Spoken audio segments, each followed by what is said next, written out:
The DeSantis campaign says it's raised $20 million in its first 6 weeks.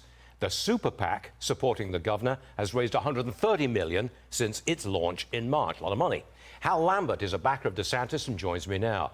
DeSantis has an impressive fundraising run, got that, but what is the plan to catch up with Trump in the polls? Well, look, it was a very impressive fundraising. It's the most, I've been a part of 4 campaigns. This is the most money raised in that period of time that I've ever seen, and well-organized campaign. So this thing is just starting. He's now got money. He's now going to get out and get his message. Look, people know his name. They don't know his record. So that's what we're going to talk about the next 7 months. And I would just say this, look, Trump got a bounce after his indictments. But at the end of the day, you know, DeSantis outraised him. If you count the $50 million that was added to super PAC, not the state money, but the $50 million plus the 20, that's $70 million. That's twice what the Trump campaign raised during a full quarter. They announced $35 million. So he's actually outraised and has more money than Trump at this point. At this point, okay. Trump claims DeSantis, and I'm quoting now, DeSantis is, quote, desperately trying to get out of the presidential race while at the same time saving face for 2028. What do you make of that, Hal? Well, I think that's a hilarious headline. I mean, that's obviously not true. Look, the reality is I think Trump's numbers are actually terrible.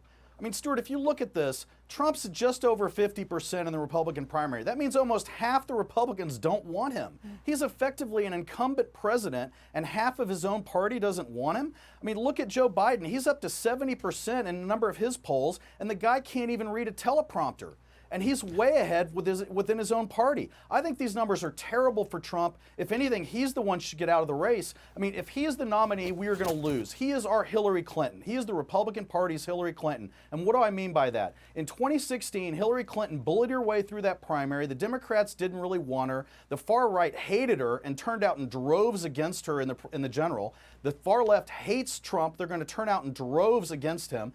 The moderates, the middle-of-the-road people, the swing voters, they don't like Trump. They're going to turn out in droves against him, just like they did against Hillary, and Hillary lost. And what's more at stake here is that at the top of the ticket, Trump's going to bring down all these down-ballot races. People are going to lose. Those 3 seats we picked up in New York because of Lee Zeldin at the top of the ticket, those are going to be gone if Trump's at the top of our ticket. I mean, this is going to be a disaster. So if anything, Trump's the one that should get out of this race. Okay, we hear you. Hal, thanks very much for joining us this morning. We appreciate it. Always. Thanks a lot, sir. Thank you.